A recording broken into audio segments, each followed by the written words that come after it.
As a bit of background, I never expected that I would be an entrepreneur. When I was in high school and even in college, I really thought that I wanted to work for a corporation and actually be editor of a home decorating magazine. But the situation that I found myself in a year out of college is that I had resigned from a job that just wasn't a good fit for me. And when I was looking for jobs, instead of getting a new job, people offered me freelance work. And that's when my first business, Grace Communications Inc., was born. And from there, which was over 5 years ago, I transitioned into speaking and then also into time coaching, where my company, Real Life E, helps people who are stressed out and overwhelmed to be peaceful and productive through schedule makeovers. And so my message about entrepreneurship is, even if you don't naturally think of yourself as an entrepreneur, in today's economy, it's so important to be looking for those opportunities and really think about how you can use your skills and your passions to create your own job.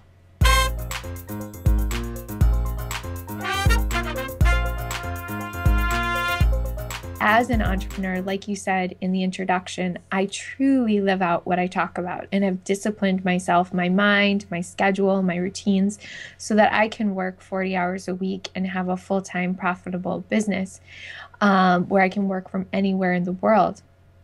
And because of my passion for being balanced and for having things outside of work, I really, really wanted to help other people have those same results.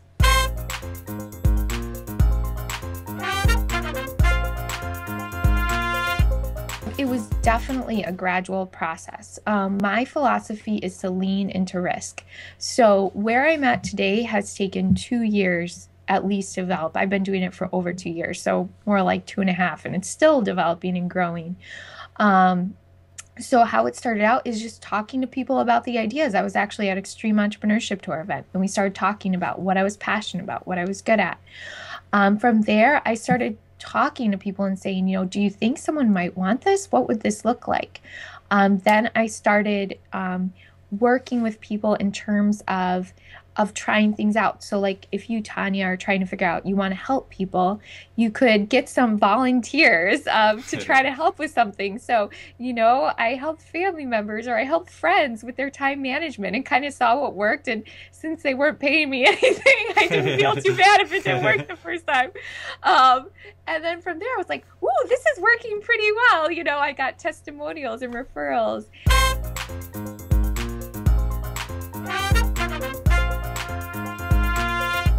I think it really comes down to a combination of decisions and strategy.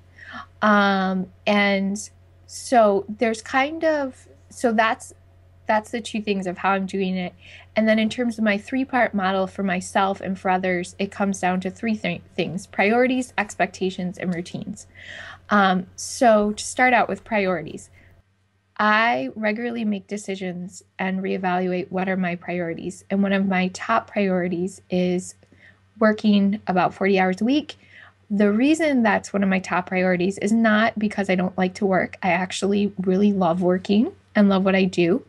But it's because I know I've made a decision that my faith, my relationship with God, my friends, my family, my wellness are more important to me than growing my business as quickly as possible. So I've made that a priority and found that working about 40 hours a week is a good way to do that.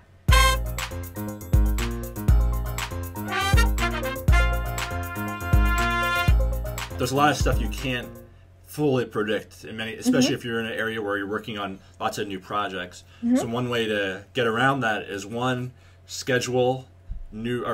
schedule space in your schedule, and then number 2, front load, and that means taking your most urgent, must get done tasks and putting them in the front. So if that way they're done, and the other stuff, if they don't get done, you don't have to stay up until 2 a.m. to make sure they get done.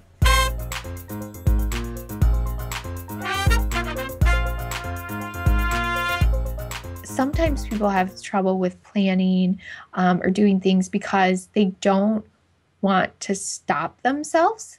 They don't want to say, like, I'm going to spend 2 hours on this project and be done with it, because they want to keep working on it until it's perfect and then move on. And what they're doing is that in trying to make everything perfect and in not limiting how long they're spending on doing things, they are sabotaging themselves because, yeah, maybe they'll get one thing perfect, but then five other balls will drop. And Right, right. so they're having what I find with a lot of my clients too is they have to overcome perfectionist tendencies and say, you know what, this isn't going to be perfect, but in this case, it's more valuable to spend 2 hours on this part of this project and then move on to something else than to spend 5 hours and make it perfect and let a whole bunch of other balls drop. And so that can be an area where people really resist planning because they know what's going to mean they can't hold on to that. I'm just going to keep working on it till everything is exactly right. And Yeah, they have to yeah. like let go.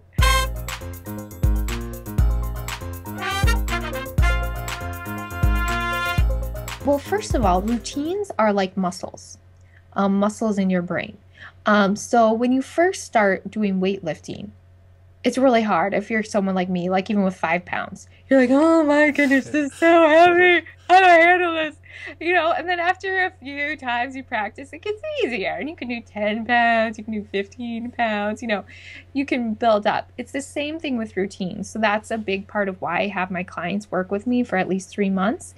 A lot of them after 3 months are good to go, but I don't have them work with me for just a month or just a week because they really need to get these routines grooved. And once you're Mm. consistently doing this, the laziest thing you can do is do this.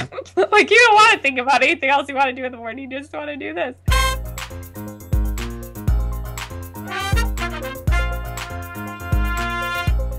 So, Elizabeth, what's the one thing you want to leave everyone today with that they can apply to their life right away?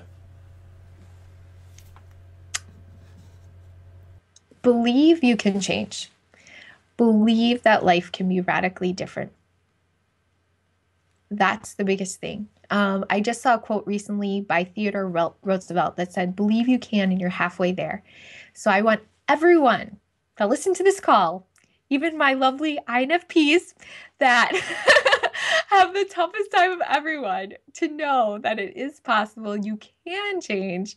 You can live a life where you're not frustrated, you're not guilty, you're not overwhelmed. You can have peace and confidence, accomplish more, and rest more. So that's the biggest thing. I want you to say, I believe I can change. I believe I can organize my time. And you're halfway there. Awesome. And one of my favorite quotes is the Henry Ford quote: whether you believe you can or whether you believe you can't, you're right.